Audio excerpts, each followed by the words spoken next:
Now, good evening, everyone. So welcome to the Resilience Hub and the third locally led adaptation theme session. It's my pleasure to be moderating the session today. I'm Marek Soanes, a researcher at the International Institute for Environment and Development, and it's a real pleasure to welcome people here physically and virtually.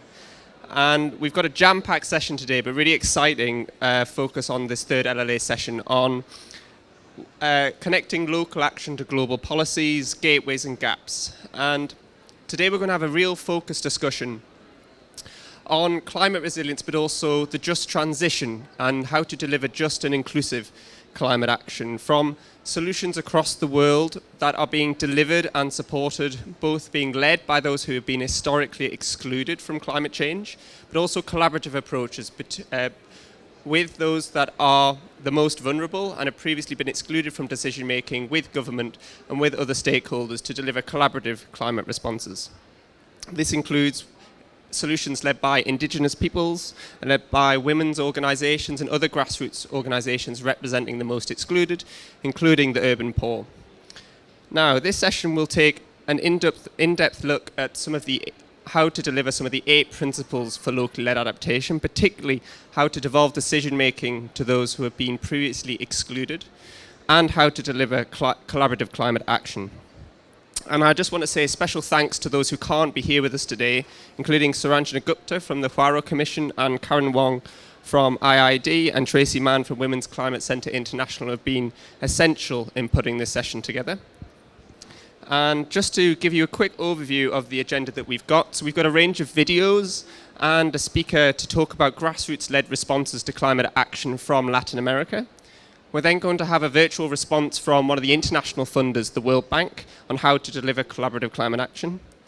We'll then have further 3 presentations on grassroots-led responses to climate and just climate responses from Africa, and then a final response and interventions from a range of national and international organisations that are here to support these collaborative responses, including IFRC and the Asian Development Bank. But first, just before we get going, we're going to have a bit of scene setting, and you've got the pleasure of listening to myself for a further few minutes before we get over to the real interesting speakers. So if I could just have the presentation slides up, please.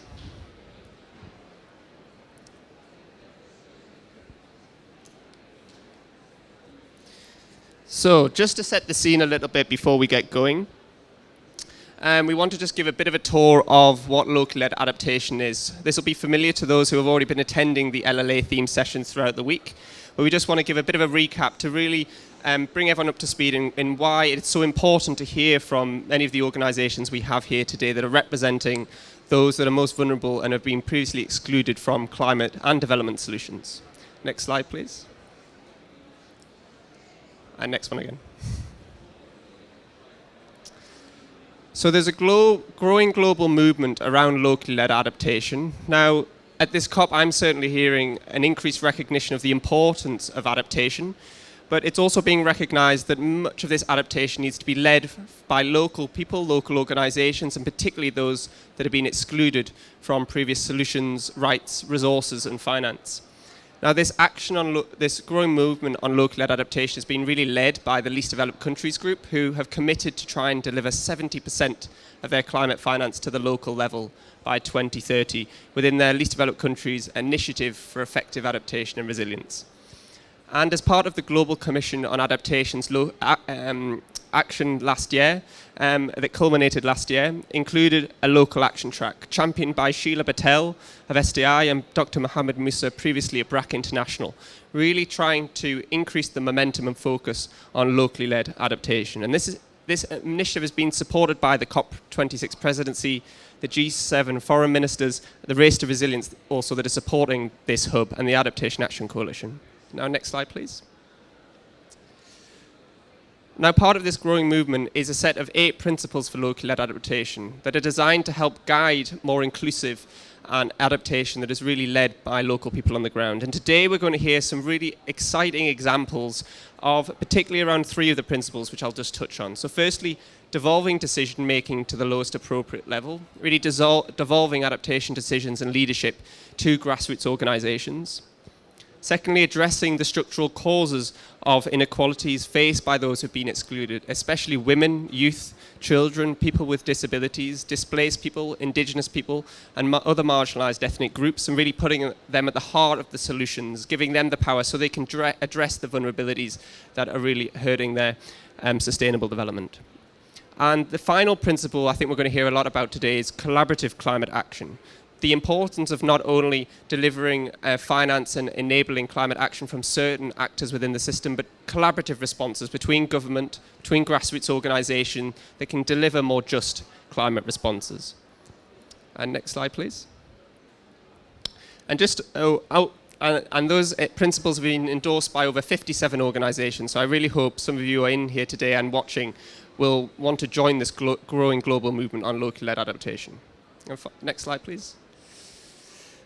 And just a final slide, just to give an indication of what we're going to hear about today. And I just want to touch upon a certain concept.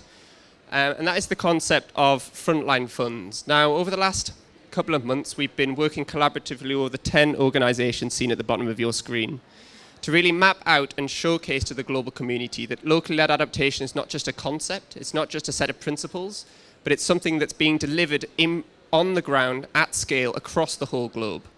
And today we're going to hear from some examples, as I said, of grassroots organisations that are leading this change.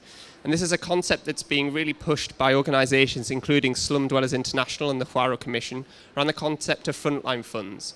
That we can give resources and power to grassroots organisations that represent the needs of those most vulnerable, helping them address and support their political capabilities, their access to rights and resources, and supporting issues such as their rights to land, their tenure rights, that can really support them to address their underlying vulnerabilities and their inequalities.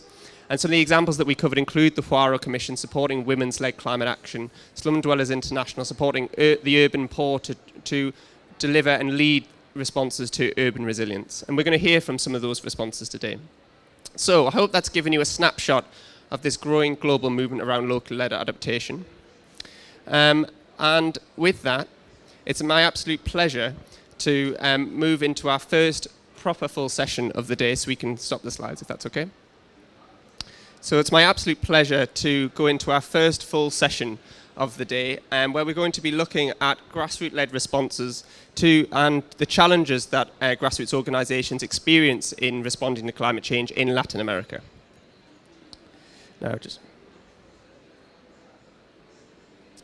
So I'm just going to get one quick confirmation of what they're doing. Okay, so firstly we're going to have a video from Maite Rodriguez, who's a community organizer from the Huairou Commission. So we're going to hear firstly a short video from the actions that are taking place from the Huairou Commission in Latin America. My name is Maite Rodriguez Blandon. I'm based here. I'm working in Fundación Guatemala, a national organization and member of Huairou Commission. And we are working especially with grassroots women leaders, developing different tools and mechanisms. One of the two mechanisms I want to share with you today is the Community Resilience Fund that you're going to be listening in different presentations today in the panel. This CRF is operating in 21 countries across Latin America, Asia, and Africa. Initially, it was piloted with grassroots women organizations in Guatemala, India, Nicaragua, Honduras, and Peru, because women are developing resilience practices that really are reducing the vulnerability they are facing and also the disaster threats. They are really working on local adaptation, trying to implement with their resources and designing the intervention. Also, they are supporting the self-empowerment through these initiatives, doing different kind of advocacy processes with local authorities, with national authorities, with regional bodies as well. Our second mechanism is the Community Practitioners Platform for Resilience. This was created in the UNDRR global platform in 2011 with the participation of the grassroots women organizations. These platforms are operating at local, national, regional, and global level. The organizations implementing the Community Resilience Fund are also members of this Community Practitioners Platform, And they are also convening different stakeholders. For example, the National Disaster Management Agencies, the gender units of the ministries of agriculture, of environment, private sector. And the idea is to advance in the policies and advance in the different initiatives that are conducted to really adopt a local frame of adaptation. I want to say, for example, that we were conducting a process of certification. We were doing a training process with the National Disaster Management Agency, CONRED, and we were also developing a new curricula where grassroots organizations and traditional knowledge was implemented in this new curricula, because we were able to disseminate this training process as a regional training program adopted by CEPREDEDAC, the regional body for disaster prevention in Central America. Grassroots women leaders at the very, very local level that are members of the emergency committees of the task force for any kind of intervention they want to do, and they are also participating in the designation and dissemination of knowledge related to climate change, adaptation, and doing a lot of efforts on resilience practice. We were also trying to implement different partnerships, for example, for the allocation of resources. Partnerships with the Ministry of Agriculture, partnerships with the Ministry of Environment, and we were in that case trying to develop some initiatives that can be replicated in other countries. For example, we are going to see and we are going to be able to look in Honduras a video today that is going to be showing how the Garifuna leaders are conducting a process of implementing an emergency plan, especially with Eta and Iota hurricanes. We want to see the video, so I'm going to pass now to Nicaragua, where we are working strongly with women's cooperatives, especially producing coffee and organic farming. They are conducting a very, very important process of partnership with the municipal level, at the municipal level, because they now are trying to designate the allocation of 10% of the municipal budget going through the municipal council to the gender and empowerment and women's empowerment processes. We also want to talk about some of the initiatives conducted in Peru. For example, you see the video with our friend Relinda that is working right now in partnerships with universities, training students on the disaster risk mapping process. We want to avoid intermediaries in the processes. We want to go straight from the donors or the funding agencies to the grassroots women's organization or community level. Secondly, we want to have a valuable knowledge of communities.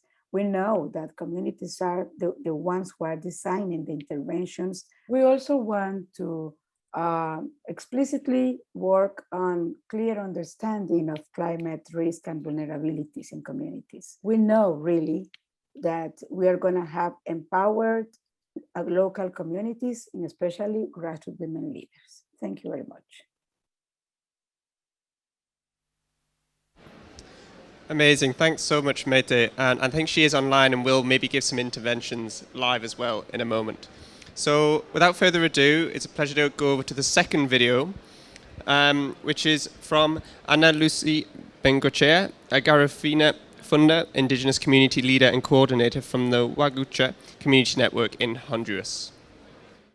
Hola, mi nombre es Ana Lucy Bengochea. Soy coordinadora de la plataforma comunitaria Huairou. Huairou está avanzando en la adaptación climática al reforestar las áreas afectadas con una selecta y diversa cultivación.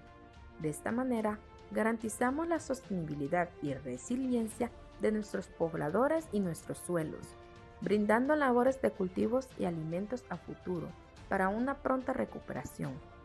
Debido a las depresiones tropicales que han afectado a Honduras y por consiguiente, nuestras comunidades hemos creado un plan de respaldo, el cual beneficia a nuestros pobladores que viven en zonas de alto riesgo.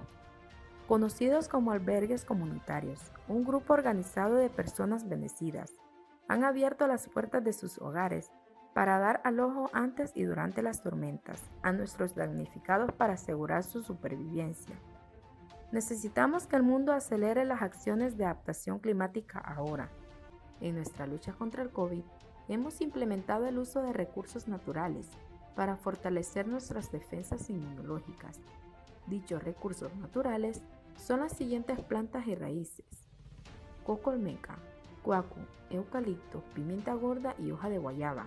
Con ellas, conforman un solo té inmunológico, y esto ha minimizado el impacto del COVID en nuestras comunidades garífunas. Necesitamos una recuperación con visión de futuro equitativa y duradera.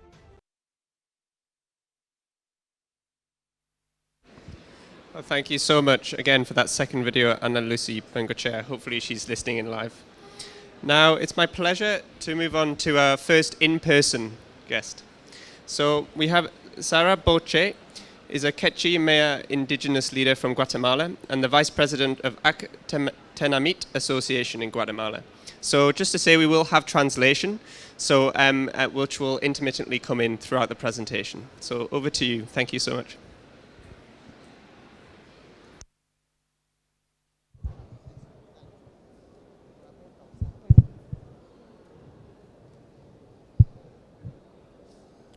Muchas gracias. Buenas tardes a todos y a todas. Mi nombre es Sara Bo, Maya Quechí, de Guatemala. Estamos dirigiendo una organización Maya Quechí en Guatemala como vicepresidenta de la Junta Directiva. Aparte de ello, soy la coordinadora de formación para niñas y jóvenes indígenas en Guatemala y también coordino la oficina de intermediación laboral que se basa en la búsqueda de empleos para niñas, principalmente para jóvenes indígenas. Okay, hi, my name is Sara Boche. I am indigenous Maya Quechua from Guatemala. I am the vice president of an association called Tenamit, and also I'm responsible for working with young girls and boys, specifically on education for these Maya children, mainly youths.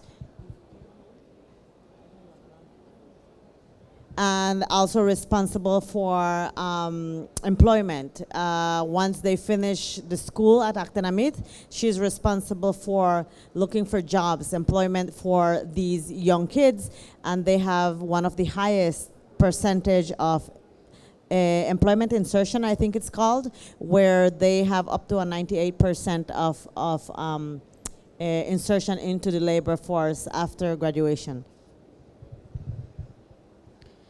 Basado en la situación de Guatemala, Guatemala tiene un alto índice de niñas madres de edades de 10 a 14 años.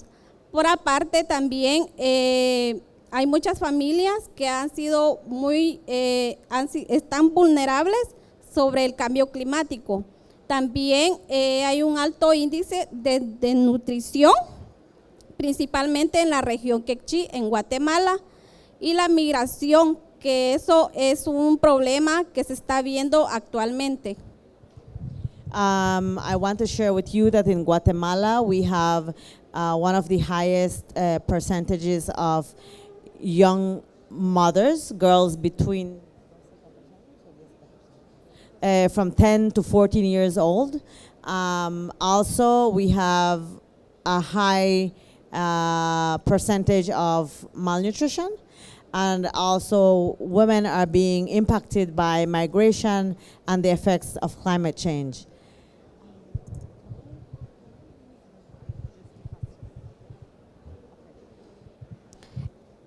Esta tasa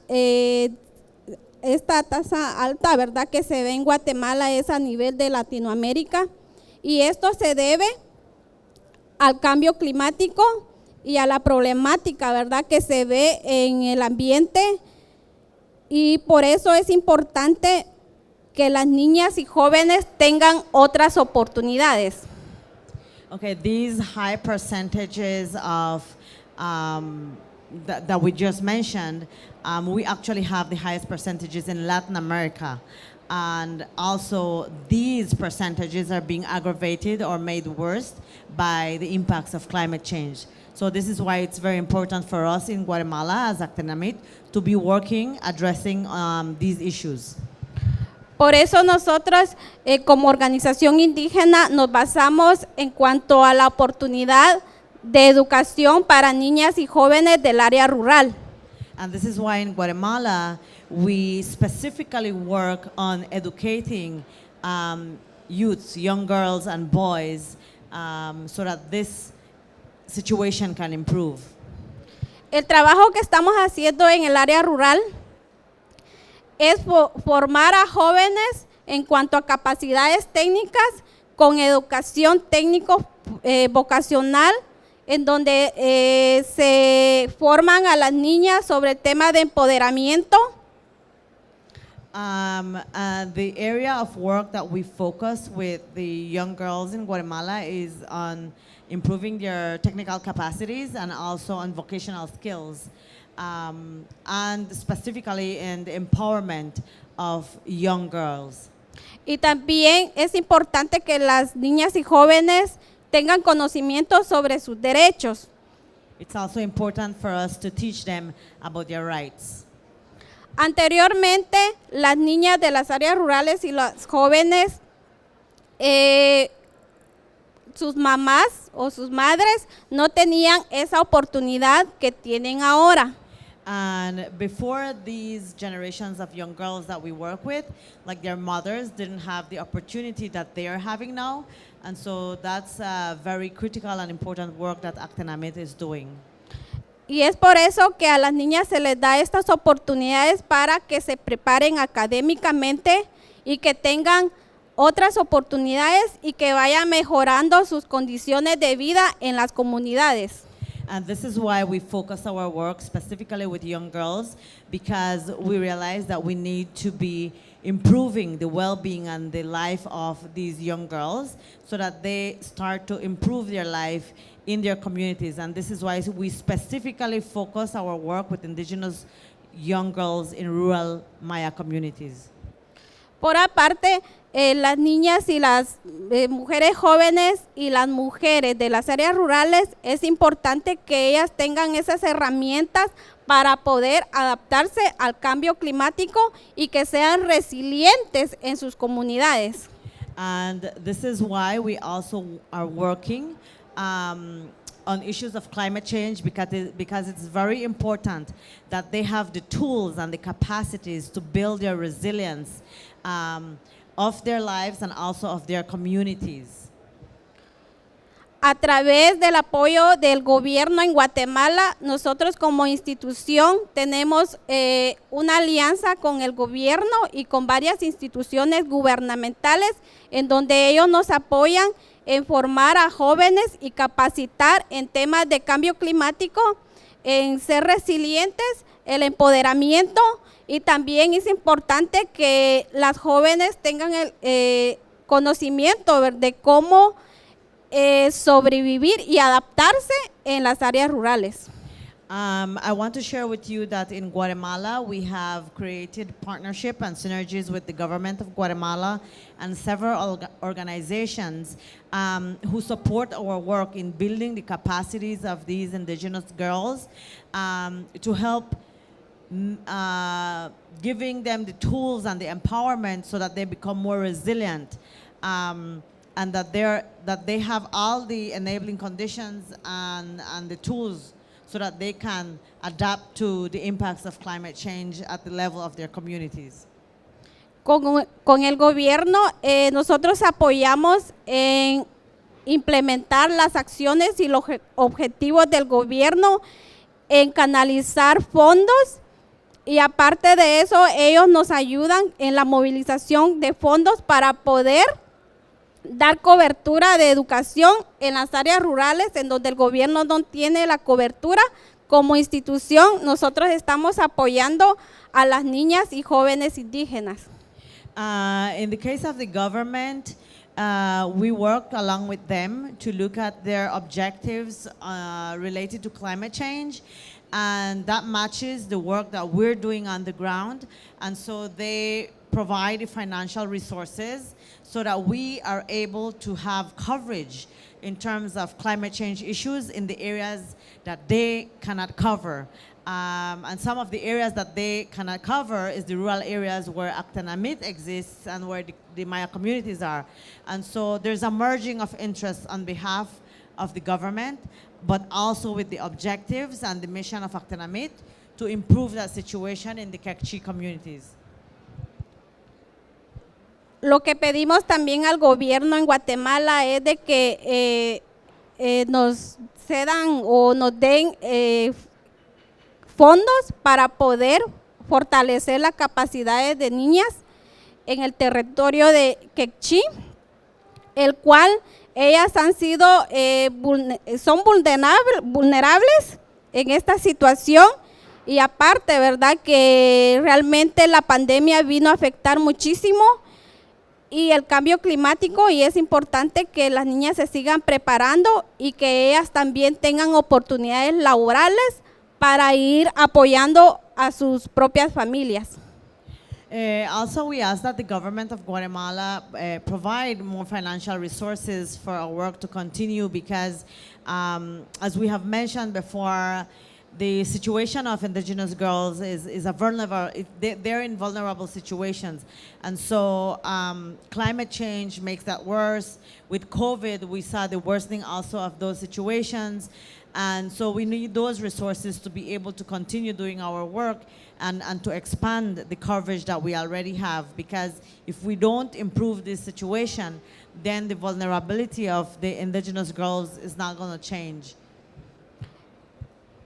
Tenemos muchos resultados en cuanto al empleo hacia la transición justa, verde, ¿verdad? Entonces necesitamos que el gobierno siga apoyando a todas estas instituciones, y uno de los retos es tener, siempre crear esas alianzas con empresas e instituciones que tienen esas oportunidades laborales. And one of the results that we have been focusing on is the transition into green jobs or green employment. And so what we realize and we notice is from our experience that we need those synergies, to create those synergies with the government and with other sectors that can support our work, because then we can transition into green employment and increase our ability to insert girls into the labor, into these green job opportunities. And so that is key for us and for our work to continue. Gracias. Thank you.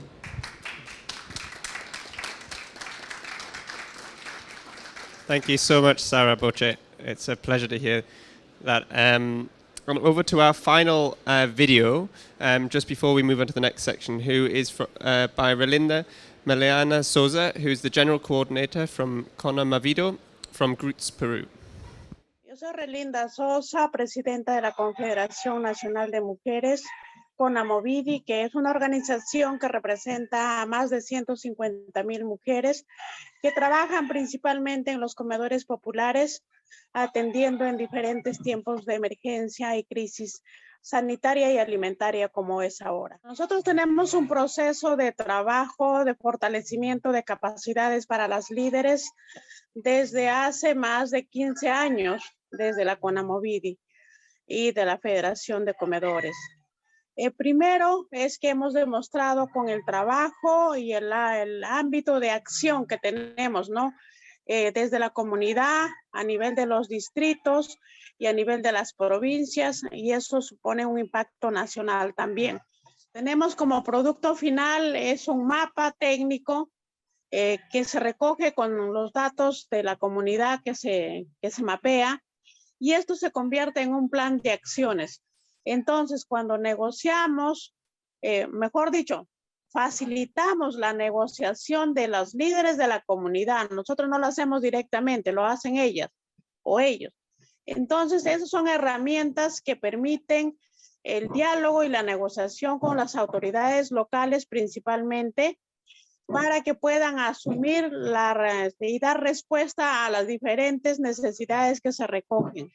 Justamente nosotros acabamos de cerrar un proyecto en la zona sur del Perú, en Ica, específicamente sobre gestión de riesgo, para el cual nos convocó algunas instituciones, entre ellos una ONG, 2 ONGs y una universidad, y nosotros fuimos porque justamente nos reconocieron y calificaron esta metodología de trabajo que es el mapeo.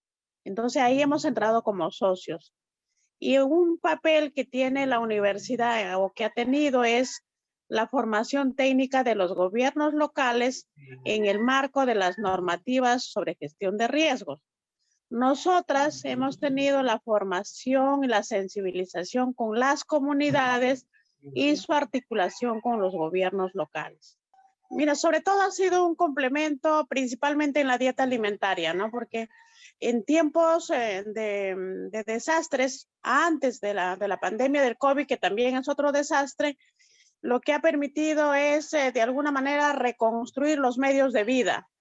Y siempre la población más pobre no tiene extensiones grandes de tierras, pero sí tienen espacios donde puedan producido los huertos familiares, ¿no? Entonces esto han generado una mejor condición de alimentos y también los excedentes lo han podido colocar en el mercado. Los fondos que se destinen para invertir en todo lo que son acciones frente al cambio climático y otras, vayan directamente a las organizaciones, pero que tengan un componente de fortalecimiento de capacidades, tanto cualitativas como administrativas, de criterios de que esos fondos sean planificados y usados con las organizaciones comunitarias.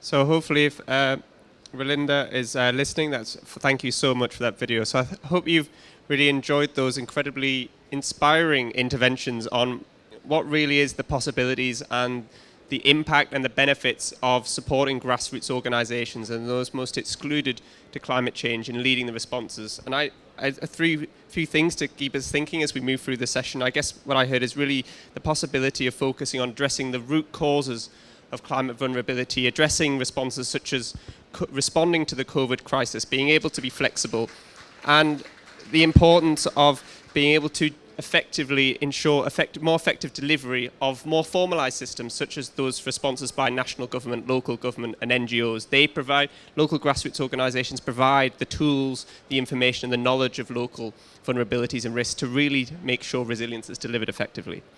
So fantastic to hear those inspiring stories.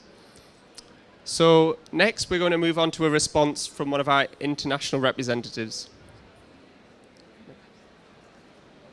All right, a slight change. So we're also going to have a quick final intervention from Maite Rodriguez, who you heard from in the first video, who's going to add a live response in addition to our 4 interventions so far. So over to you, Maite. Thank you very much, Marek.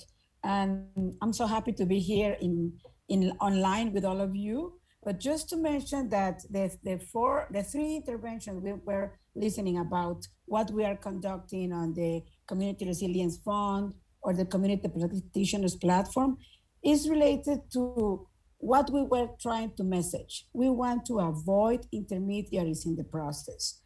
We want to operate, as Sarah was saying, for example, how the girls, the grassroots girls in the Mayan communities are also conducting the mapping on hazards and vulnerabilities to define the risk and how they are going to be able to reduce this risk and to turn into a formidable process for empowering them and to their communities.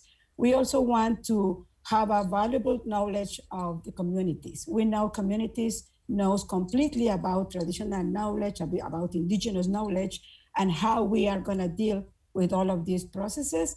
We know how they are conducting organic agriculture, farming, and doing a lot of different processes as resilience practices that really are working on the locally led adaptation programs. So the issue here is that we want to really create mass or criteria with funding agencies, with funders, that we need to support these organizations at the very grassroots level to implement, to really design the intervention. We are not the one who are going to be telling them how to operate or how to design what they want.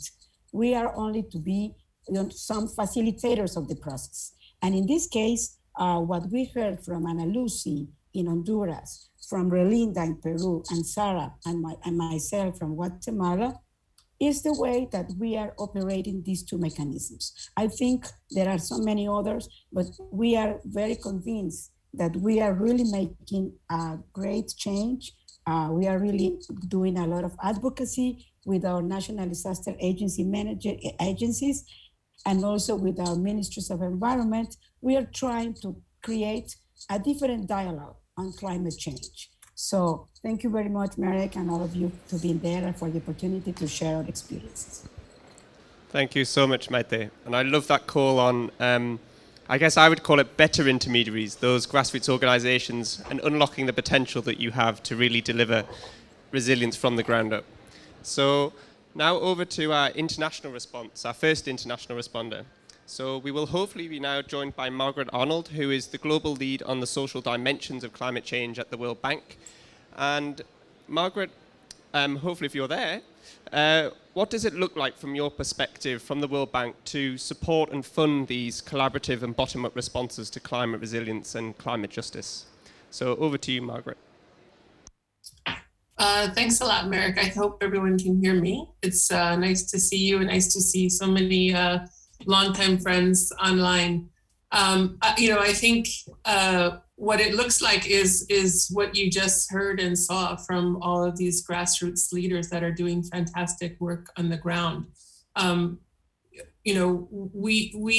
We want to promote greater investment in activities that build directly on the experience of grassroots communities, and do that at a scale that's necessary to meet the climate challenge. So for us, that means we also need to invest in the capacities in policy development and programming that formalizes the recognition of grassroots communities as knowledge holders, as partners, and that include processes which facilitate partnerships between citizens and their local and national authorities.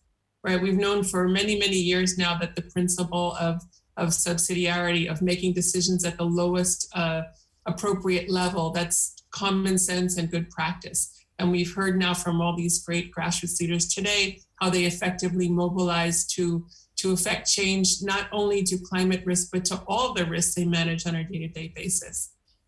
So local decision-making and action needs to be informed by climate science and also connected to the higher level processes and resources.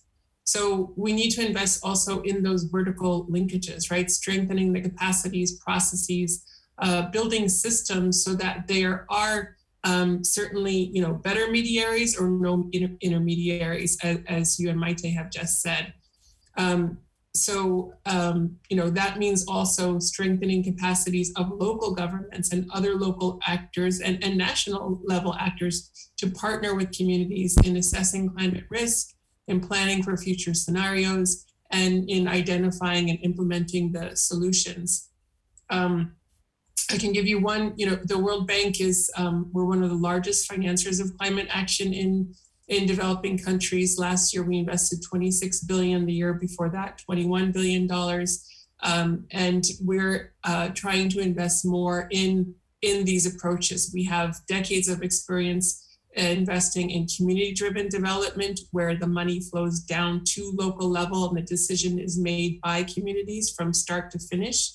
And in Kenya, we've been working with the government there and with other donors around scaled up action on the ground through a program called Financing Locally Led Climate Action, or FLOCA.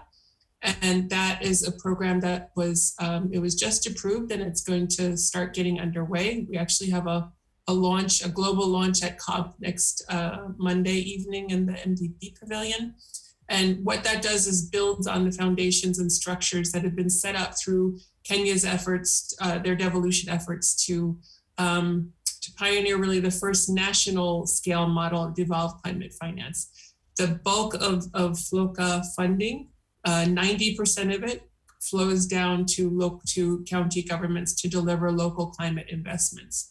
It incentivizes county governments to work through lower level local governments and strengthens their capacity to work in partnership with communities to assess climate risk, identify and prioritize resilience investments. So, and then that unlocks the investment process, right? Those investments are made then based on what the community priorities are. So they could be in water conservation or more efficient use of water, natural resource management, greening initiatives, livelihoods, rehabilitation of degraded lands, whatever the communities identify as priorities.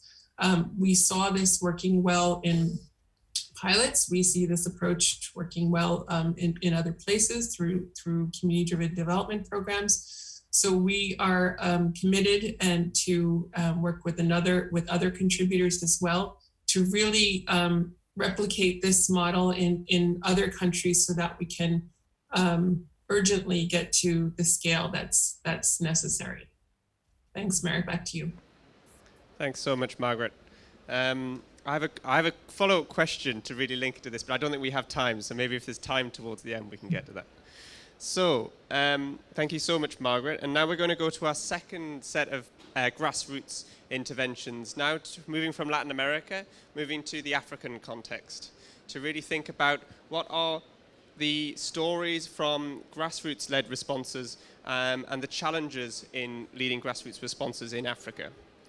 I'd like to introduce our Rosemary to come and sit up. Yeah. So our first speaker, our only physical person here for this panel, is Rosemary Atieno, who is a community mobilizer for positive empowerment of women, working for the Women's Climate Centre International and from Kenya.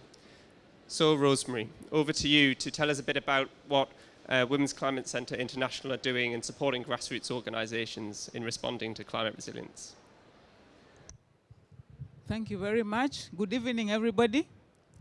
By names, you've just heard, I'm Rosemary. I'm Rosemary Atieno. I'm from Kenya. I'm the country lead for Climate Women Climate Centres International. This is a group of women who are working with grassroots women in East Africa, Kenya, Tanzania, and Uganda. And we are working with these women to build their capacities to be able to respond to the impacts of climate change. We are building their capacities to be able to promote local leadership. We are also building their capacities to tap into the local knowledge that is available in order for us to mitigate and be resilient to climate change. Women Climate Centres International is a group of centers that are established as a one-stop center for our women to be able to come in and learn the various ways of mitigating climate change challenges. And we have just realized that within the grassroots communities, there's a mass of knowledge. There's a lot of indigenous knowledge that needs to be tapped into to link into research, link into policy, and link into other issues that really affect climate change. That is why we try to work with the grassroots communities to co-create solutions that are sustainable and can be easily replicated. We are all aware that women are the most disadvantaged in the aspects of climate change. They are the greatest burden bearers of climate change, yet they are the least contributors to climate change. When there are floods, it's them who respond first. When there is disease, it's them who respond first. So it is important that the grassroots communities are not left behind. It is important that their knowledge is tapped into, and it is important that their voices are brought onto the negotiation tables in terms of policy, in terms of financing, and in terms of action. So we are saying that as we are working with the grassroots communities in our centers, we are tapping into the knowledge to try and create technologies that are able to be replicated at the community level. At these centers, when the women walk in, they are able to find solutions that are easy to adapt, solutions that they are easy to learn. So we have smart solutions in wash technology, we have smart solutions in agriculture and food security, we have smart solutions in entrepreneurship. Remember that the women are the economic bearers also of their societies. So when we do all these interventions, what we are trying to do is to also create economic space for our women. We are trying to bring them into the mainstream economy of our various countries and our various governments. So what we are saying is that local institutions are institutions that need to be brought onto the mainstream agenda for climate change. So how are we doing this? We are doing this through a very innovative way of doing things. We believe that dialogues yield a lot of issues. So we have got what we call community conversations, where we bring the communities together, talk with them, because we believe at Women Climate Centers that communities have the solutions to their problems because they face them firsthand. They are able to talk to one another and they are able to come up with solutions. So we use community dialogues to be able to capacity build our communities in terms of speaking and raising their voices, not just voices, but voices that can be heard by our governments, both locally, internationally, and at government levels. We are using the same dialogues to be able to plan with our communities what we think are the best solutions that work best for them, that are sustainable and can be easily replicated. We also believe that in our communities we have resources that are local that can be used to address some of these challenges. However, we have to realize that most of the funding that comes out for response in local-led adaptation does not reach the local grassroots person. Only a small percentage, maybe 5 to 10%, is able to reach our grassroots communities. So at Women Climate Centers, again, we are trying to work closely in partnership with governments, our local governments. We are trying to work closely with our national governments to be able to get our voice on the dialogue table so that they are able to understand what we are doing, they are able to understand the plights that we are going through, to be able to increase the funding for our local implementation for locally led adaptation issues. So we work closely with the governments to be able to negotiate on a few policies that can be able to influence the fact that we can get more funds to the grassroots communities. In the same spirit, we are trying to work with our national governments because when we have national dialogues, we want to try and get our community voices to be heard there without being distorted. Because if the voices just go there without being taken by the grassroots communities, then by the time the message reaches the national government, that message is already distorted. We want this message to reach the right way it is formulated by our communities and that the government should understand what we are saying. So working closely with them, we think and we are sure that one of these fine days we are going to start achieving our greatest dream of more finances coming down to the grassroots communities. We have worked closely with other interested partners and we are actually seeing a lot being achieved. For example, we have worked very closely with one of our county governments in Kenya, and the women's voice have been added to the water bill. You remember and you know that women are the greatest burden bearers of the water crisis. So we have worked very closely with them to ensure that when water committees are being formed, then the women are also on board so that their voices are heard. When infrastructure is being developed, it is considered that women have a role to play. We have also worked very closely with some of our climate accelerators in the Maasai community to try and bring in their voices in the land issue so that they are able to get land title deeds so that they have control over land to be able to respond to the various challenges that we have. So we are achieving a lot in terms of working with grassroots communities, and I want to say that grassroots communities are as important as the funds that trickles down to them for actions, for them to take action on locally led adaptations. Thank you very much.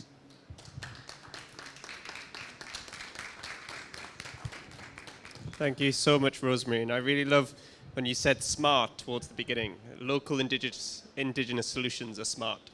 That's a fantastic soundbite. Thank you so much. And on to our second virtual interaction for this second panel from African Grassroots Leadership. It's a pleasure to introduce Sarah Nandudu, who is the national community leader from the National Slum Dwellers Federation in Uganda. So over to you, Susan.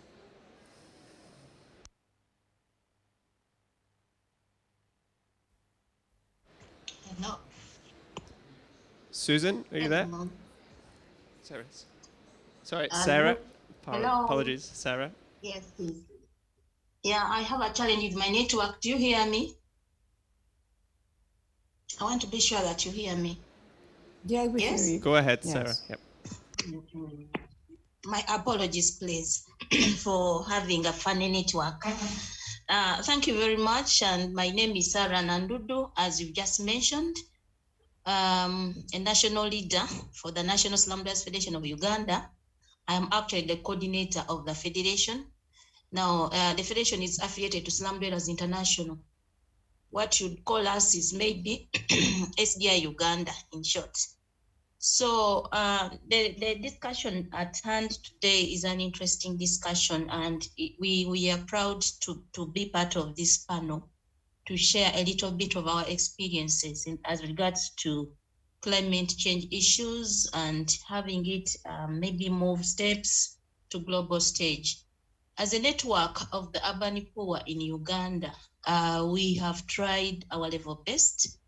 One, I want to inform you people that before 2002, I think the slum dwellers did not have a voice. There was no voice in our country. All you did was to listen for people to tell you what they want to say and then give you what they want to do. So, but through the process of mobilizing communities, and this was a methodology taught to us by our brothers and sisters from South Africa, Kenya, and India, we learned to mobilize communities with the essence of them coming together and have a voice to speak. Not only having a voice to speak, but have meaningful discussions amongst themselves for the betterment of their lives as well as for the betterment of their settlements.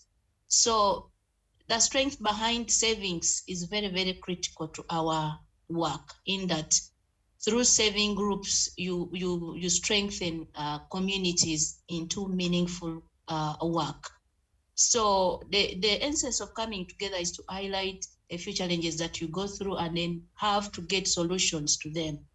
Now, as a network, in response to climate change, adaptations and mitigation or resilience, the Federation has tried to mobilize communities to let them be aware of the dangers of having effects of climate change, because we have tested it. In the city of Kampala, there's a lot of climate change issues and many of them are man-made. So we think when we come in to sensitize communities, tell them, guys, this is what is happening, but it is wrong. And we start from the slums where the flooding takes place. You will not see flooding in high-class people. It is commonly the low-income families, that those are slums which are affected. So as a mobilized community, we've seen fruits out of this. As they come to save their money in a saving group, they discuss issues in their community. We have this challenge, what do we do? So the tool of mobilizing communities into groups has again given birth to what we call forums. Now, forums in settlements that is not discriminative, does not only look at people in groups, but it extends to people who are even outside the groups, as long as they stay in that settlement. So through forums, we've had different stakeholders come on board. And besides saving, they're now talking about climate change things, talking about thematic areas in case of water, power, drainages, the roads, and then so much of domestic violence, things related to women. So these discussions come on board in settlement forums, and people end up getting solutions by themselves. So we moved a step ahead and we started a conversation on how do we make sure that our settlements do not flood. And the youth decided to come up with a component of making wealth out of waste.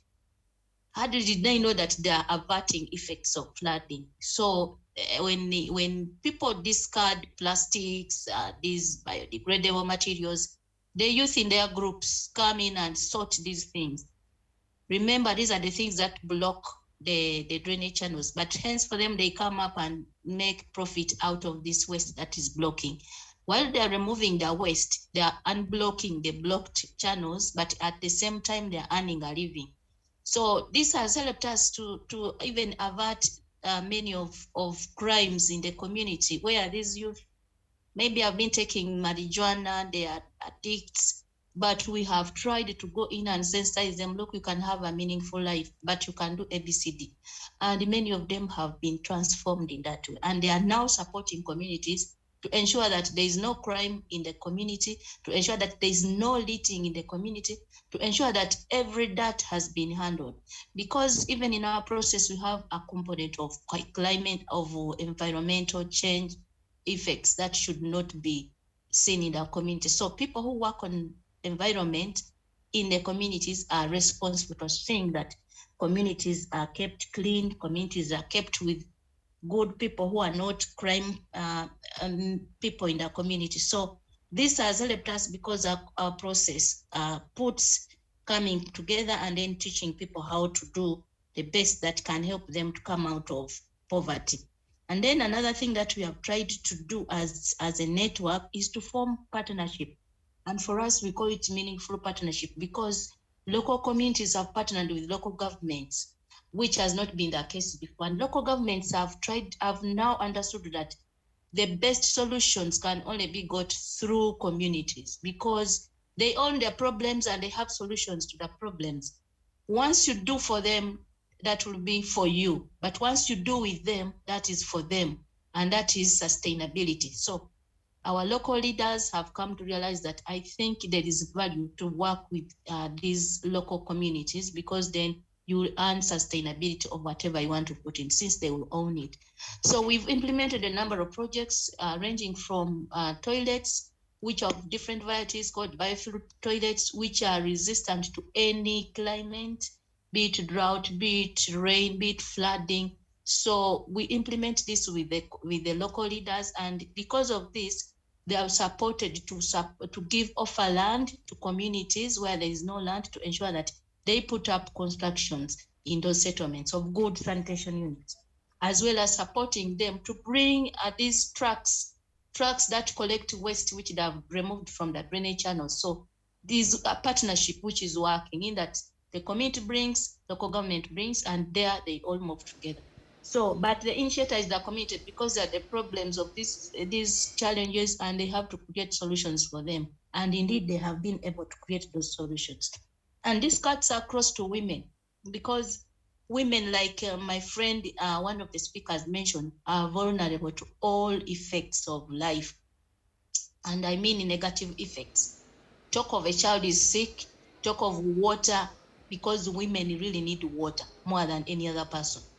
Talk of food, talk of beddings, talk of anything. So women have been at the forefront to make sure that they earn a living through livelihoods, and this livelihood is got from their savings, which brings them together. In that the livelihood they get is able to sustain their living, their families, educate their children, and so they're being able to avert so many challenges that a family can get. And for us, this is a plus because now even local governments are opting to put women in most of their councils in that they have a voice and solutions to the challenges they face in their communities. And as a network which mobilizes women most, we feel this should be practical. However, I'll wind up with this. Yes, we do this work, but we initiate, but interlinking us from local communities to local government, to national government, to international world, it's our biggest challenge because many challenges are faced at communities, but yet there is the support that comes that not trickle down to the local communities to carve solutions to the challenges. So I think in such forums, our voices should be heard in that. Wrap up, Sarah. Yes. Thanks. Yes, please. Thank you so much, Sarah. Sorry to cut you off, but just to keep to time, we're already slightly over. And apologies for calling you Susan, my utmost apologies. Thank you, Sarah Nandudu.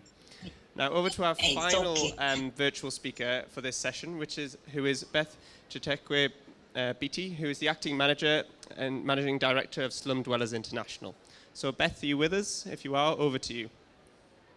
Thank you, Marek, and good evening, everyone. Good morning, good afternoon, wherever you are. I will try to keep to time. I have 5 points to make.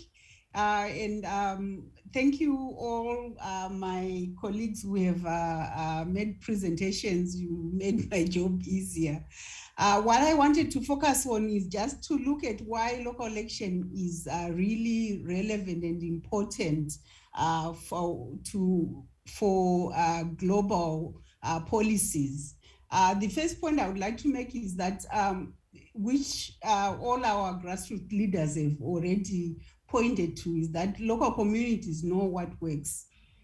This knowledge allows them to localize any global policies so that you have a localization and contextualization of policies, and which, if that is not addressed, would actually make any great policies very, very irrelevant.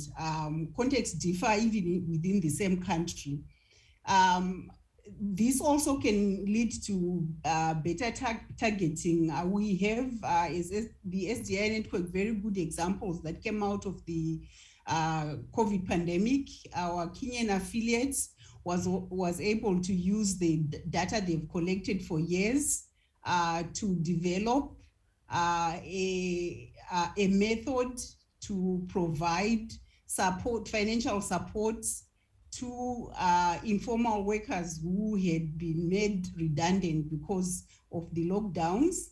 In South Africa, our local affiliate, working with others, managed to use the data they collected to pre-warn local governments of potential pitfalls of not having enough water and sanitation. And in certain instances, they were able to beat the approaching COVID by ensuring that services for water and sanitation were developed or enhanced in some of the settlements.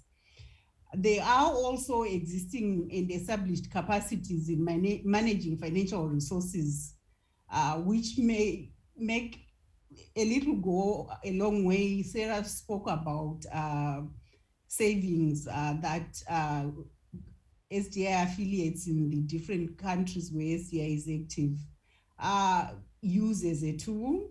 We across the network have urban poor funds, where the network has actually demonstrated that there is capacity to manage financial resources. A fourth point is around collective action and the partnerships that can be developed between local communities and local and central government to create solutions that actually work.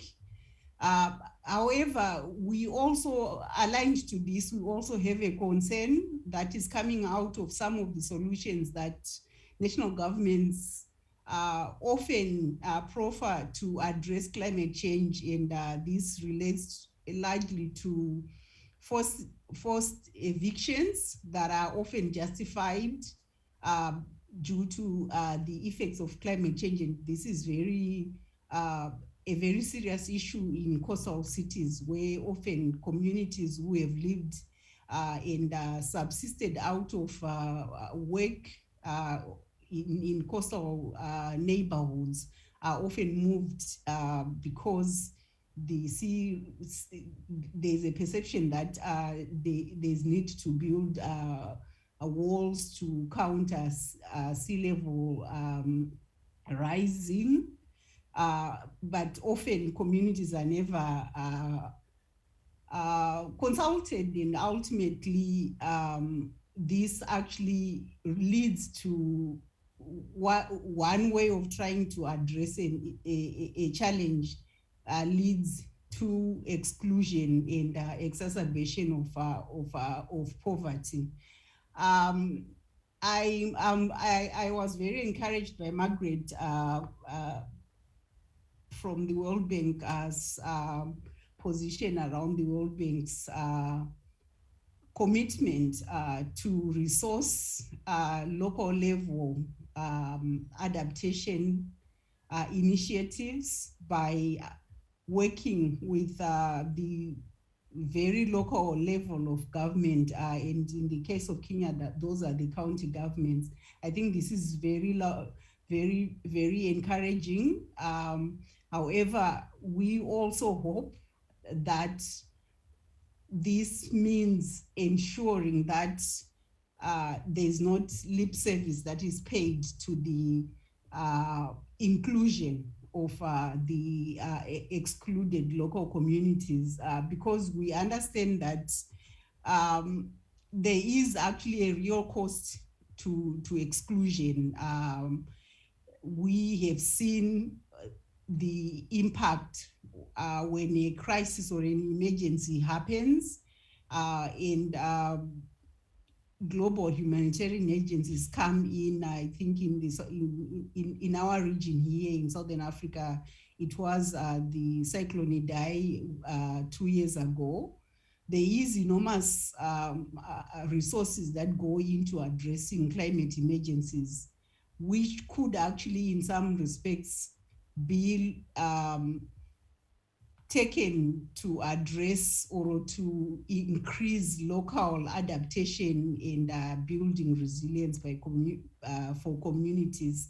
I think it is important to understand that communities of the urban poor, the poor generally, do take enormous risks, and they also put their own resources. So it is absolutely critical to reinforce this message that there are partners that have capacity, that have capabilities, that have experience, that have proof of concept on the ground, who have put their own resources, that are willing and able to partner, that can be trusted to use resources effectively. And we hope that this COP26 is a watershed for grassroots communities such as those that are part of this local-led adaptation conversation, that we can look forward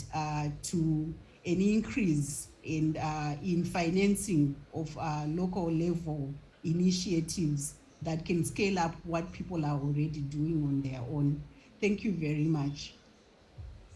Thank you so much, Beth, and for that strong call to action at the end. And thank you, Rosemary, Sarah, and Beth again for those fantastic interventions. So I'd love to wrap up that rich discussion, but we're a bit short on time. So I'd like to, and Orgo, if you'd like to come up, and I'll introduce the first speaker. Yeah.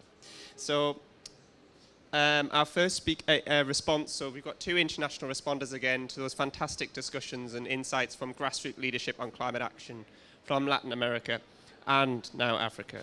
So it's a pleasure to introduce our first virtual response for this final session, who is Shaban Mwanda, who is from IFRC.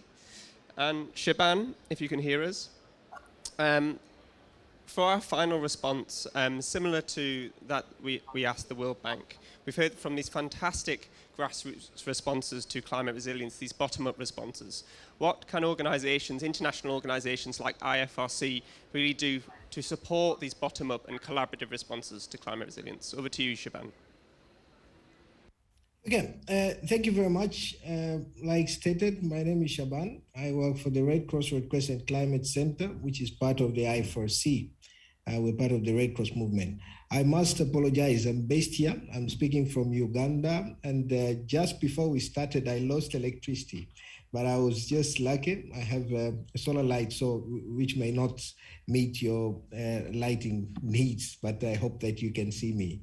Well, I have taken note of most of the previous speakers, what they have stated, and I will stem my response to your question to that. especially on the challenges that are being faced and the solutions that we really need. First of all, I also saw that there are worries about a possible mismatch between what some of the international organizations, other actors try to offer with the needs on the ground.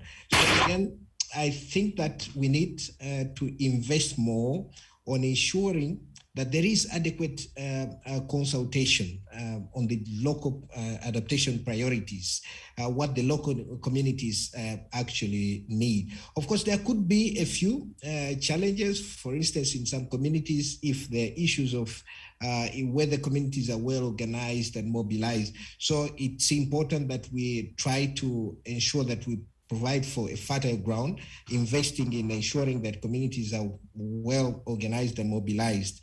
And that will provide for solutions. So for instance, Rose has been talking about distortion and things like that. So there has to be great assessments that are community-led on the ground. Of course, different organizations and actors have different tools. For us, for instance, in the Red Cross, we have the enhanced vulnerability and capacity assessment, just like other organizations have those. So I think that we need to ensure that both planning and implementation processes consider the local priorities.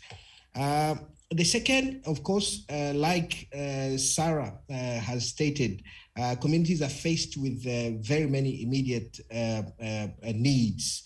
And we need to really provide for a specific balance. Many international organizations would come up with very beautiful long-term solutions to communities that also have immediate requirements. So I think we need to ensure that we really work on solutions that provide for a balance, meeting both the immediate needs, but also the long-term priorities. Of course, we must base this to scientific evidence, just like our colleague from the World Bank, my friend was stating. We need to ensure that the evolving risks are taken care of. We must provide for adequate climate projections and so on. And that will also help us to avoid maladaptation. We are working in communities that in this season are being flooded, but then in the next season, they're going to face dry spells. All this has to be considered.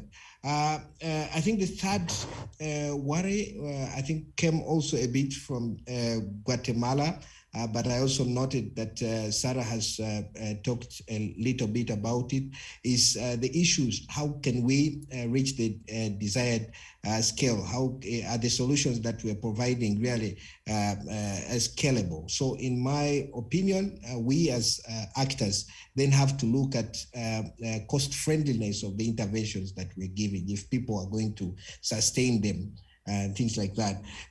The other one, of course, looking at time in mind, I think there was also the issue of communities faced with a lot of risks. And I think we need to invest a little bit more on research, on especially possible solutions to risk transfer that is also quite cost friendly at the local community.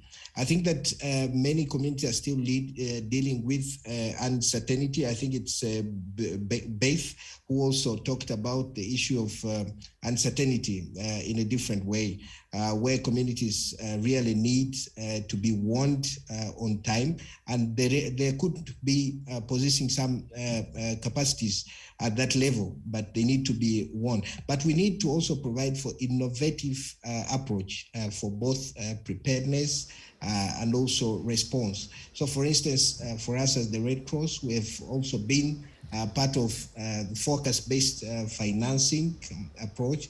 And that means that communities can actually be supported based on an anticipation to do some kind of early action. And finally, it brought me to recall, and I think what has not been stated, that most of our smallholder farmers and so on, they actually base, or it's the nature that is supporting them. But are we doing enough promoting, say, nature-based solution. I think that's what we also need to focus on. Many of these actually cannot afford to get the agricultural insurance schemes, but that is directly meaning that they're actually basing on the natural, what I normally call the natural insurance. Are we generously protecting this? So I think we need to also invest more in nature-based solutions. So I hope I needed to keep time. So back to you, Henry. Thank you so much, Shaban. So thank you. And you did some great summing up for me already, so thank you. Now over to our final speaker. Orgo Cineroy is the Principal Climate Change Specialist from the Asian Development Bank. So Orgo, you've heard, I guess you have the pleasure of coming in as the last speaker, and you've heard such rich discussion from grassroots responses from Latin America, Africa, the different responses the IFRC and the World Bank are making. So could you give us an insight into the Asian Development Bank's response and how you're helping, the MDBs are helping support locally led adaptation and grassroots led responses? Over to you, Orgo. Sure, thanks. Thanks, Marek. Can you hear me? All right, thanks. First of all, thank you for inviting ADB, and thanks to IIED and Huairou Commission for organizing this session. I think there's a disadvantage of being a last person to speak because you've got nothing new to add over here, but nevertheless, I'll try. So from a development bank's perspective, if we want to scale up locally led adaptation, then we need to work through government processes and systems.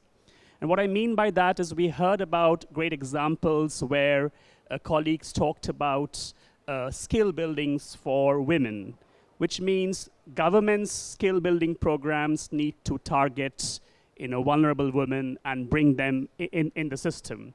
Similarly, heard about example of indigenous tea, but how do you integrate those examples in government's national agriculture programs and connect it to markets? So essentially working through government systems is important.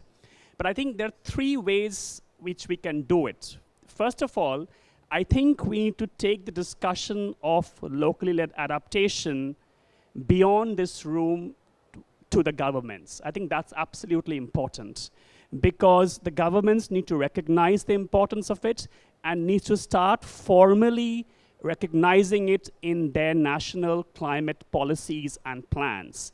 So I hope next year at COP, we don't have the discussion in this pavilion, but rather in the NDC Partnership Pavilion, because that's where they should be talking about locally led adaptation. So I think this dialogue with government becomes absolutely critical if we want to reach scale. The second is about co-creating evidence and co-creating solutions. Now, Marek, you talked about devolution of decision-making, and considering governments which have decentralization processes in place and have already acknowledged subsidiarity principles, we need to work closely with them to recognize that those principles cannot be achieved or delivered if you don't think about resilience from bottom-up processes. And I think this process of working with governments and society organizations and grassroots communities to co-create the evidence, but also the solution is very critical. And third but last, I strongly believe we need to expand our definition of solutions. We heard about colleague talking about urban informal settlements, about water supply, sanitation, which is flood-proof, which is great. But that's the ultimate action or output you're seeing. There are a lot of work that goes behind it in order to achieve that. A lot of work around building capacity, building partnerships, getting the right tools, the capacity. And I think these also should become, in the larger basket of solutions, we should also see these processes very much a part of it. So for me, Marek, the 3 points are essentially take the discussion of LLA back to governments and engage them as much as possible so that they can influence it, their national climate policies and plans. Second, make a strong case for co-creating evidence and solutions. And third, expand the definition of solutions to not just the final output, but equally the processes that goes inside in developing that output and ultimately having a long-term impact. So I'll stop here. Thank you. Thank you so much, Orgo, and thank you for being incredibly concise. It's incredibly appreciated. So given Orgo saved us a little bit of time, I'd like to offer up to anyone who would like to in the virtual or in-person space to offer a very, very quick, 30 seconds maximum statement on what you've heard today, and I think Orgo has made that incredibly clear, the asks that we need to take forward from his perspective. So to the others virtually, and I know we had Rosemary here and Sarah also, what are the key asks that we should be taking forward at COP from what we've heard today? So in 30 seconds or less, would any of you like to come in the virtual space? I see there's a lot of thinking going on from our two physical participants, so maybe someone in the virtual space might want to come in first.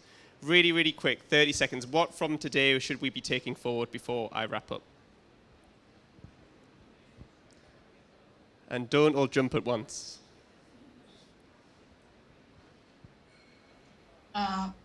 Let me come in a bit. Go, Sarah. I want to appreciate the last speaker. I like the way he has brought it up clearly, because actually in most cases we are looking at the product, but we are forgetting the processes. And these processes are bringing lots of learning and sharing from different individuals. So I think from here, the knowledge sharing is key. For me, what I'm taking up from this is that there should be open space for sharing knowledge and information on how to handle some of these effects, like learning sessions in different countries or in different organizations.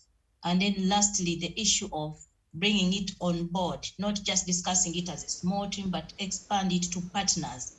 Governments, central governments, national governments, and regional governments should come to the desk and we discuss around the table how we can move forward. Thank you. Thank you so much, Sarah. That point on really co-creating that knowledge and response. So would anyone else like to come in? Anyone? Rosemary? Sarah? Thank you so much. I think from the discussion it's coming out clear that we have to move to the next level. We have already realized that grassroots communities are a hub of information and a hub of smart climate solutions. So this discussion on locally led adaptations should move to the next level. We need to start engaging our national governments so that they are able to understand what we are talking about, so that they are able to make policies that really are in line with what needs to happen at the local level.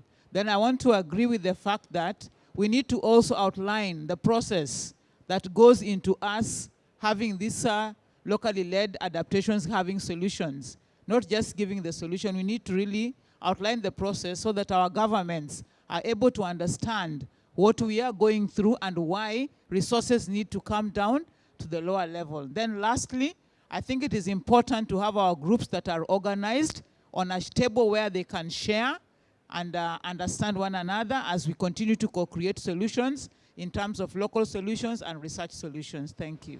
Thank you so much, Rosemary. And I think Margaret is ready to come in with her final comments. Yeah, thanks, Mark. I would just say really quickly, I think we've heard it all. We need to work towards getting out of the way of communities. They're doing what they need in a way that responds to them driving their own development agenda. So we need to invest in channeling the finance down to the local level and investing in the processes, right? We need to remember that resilience is so much more than technical solutions. This isn't about sprinkling money and sprinkling technical solutions to communities. It's about building the systems and processes that recognizes and formalizes their role, and then get out of the way. Thanks. Thank you so much, Margaret. Sarah? Yeah.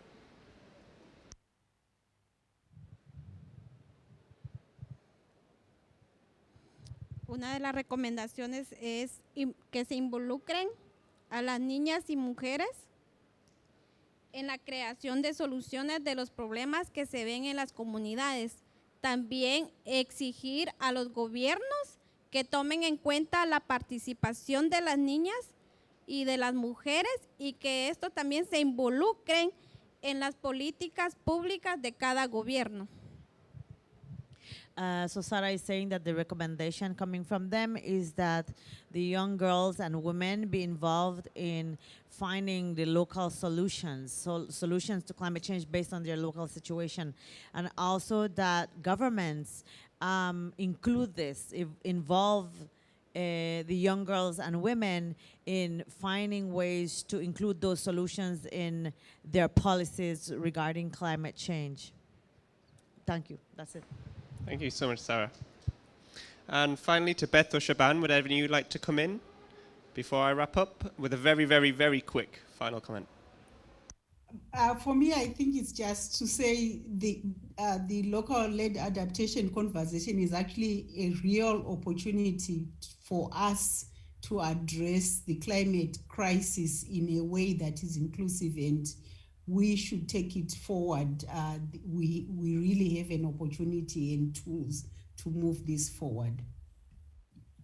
And also just to say that let's look at this journey with the same curiosity, and it will be as beautiful as the destination that we want to have. I think that that's what caught my ears quite well. Let's learn, and then it will be replicable.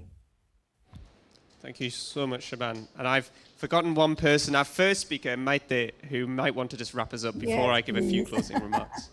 Yeah, thank you very much. Based on everything that we have been listening today, that it was so great, I also want to say that it's important that communities and grassroots leaders has been training local authorities for several years. They were training on Huairou framework, then on Sendai framework. So now I think it's important that we can hear their voices, training local communities and local authorities on the local adaptation programs and processes to really invest in different way their municipal budgeting, and everything is going to be different. And I'm quite sure that climate change is going to be one of the issues and topics that everyone in community at community level will work and know how to do it. Thank you very much. Thank you so much, Maite. So I don't know where to begin to use the final 1 minute to try and wrap up that hugely rich discussion. So I'm going to do an appalling job, and I really do not envy the note taker and rapporteur who's sending this to the Resilience Hub to try and wrap up all that rich discussion. But I guess just a few headlines from me is that I heard really strongly that, I guess some others framed it in other ways, but we really need to get real, that these local responses are about empowering those that have previously been excluded. And we heard so many examples of non-simply sectoral solutions, but solutions across the whole of society and the whole of economies that grassroots are delivering, whether it be sanitation, responding to COVID-19, health, disease, delivering flood responses, financial inclusion, that are all absolutely essential to deliver climate resilience. And I really love the phrase of, these are smart solutions. Smart solutions are those that actually really support the development needs of local communities and deliver climate resilience at the same time. And we heard some fantastic examples of ways to deliver on that final principle of collaborative responses to climate resilience. The examples of collaborating with government, NGOs, the private sector, and that policies, national and local policies, are only effective if they collaborate and work effectively with local organizations that represent their needs. If they don't, we aren't delivering good policy and they're not going to be effective. And we heard some fantastic examples of some tools, risk mapping, certification of women, the importance of grassroots organizations in mobilizing local communities, different forums for supporting locally led responses that address the needs of those who are most vulnerable. And we heard some really clear asks that this COP, we come to the next COP and we are really moving forward with integrating local led adaptation into government, national government, local government. As I said at the beginning of my wrap up, that we are really getting real on what locally led adaptation is really about. So there were various asks that I was meant to summarize with, but I don't think it's right to summarize what we had down. I think it's best to wrap up those incredible points that were made. And yeah, really looking forward to continuing this discussion. Thank you very much.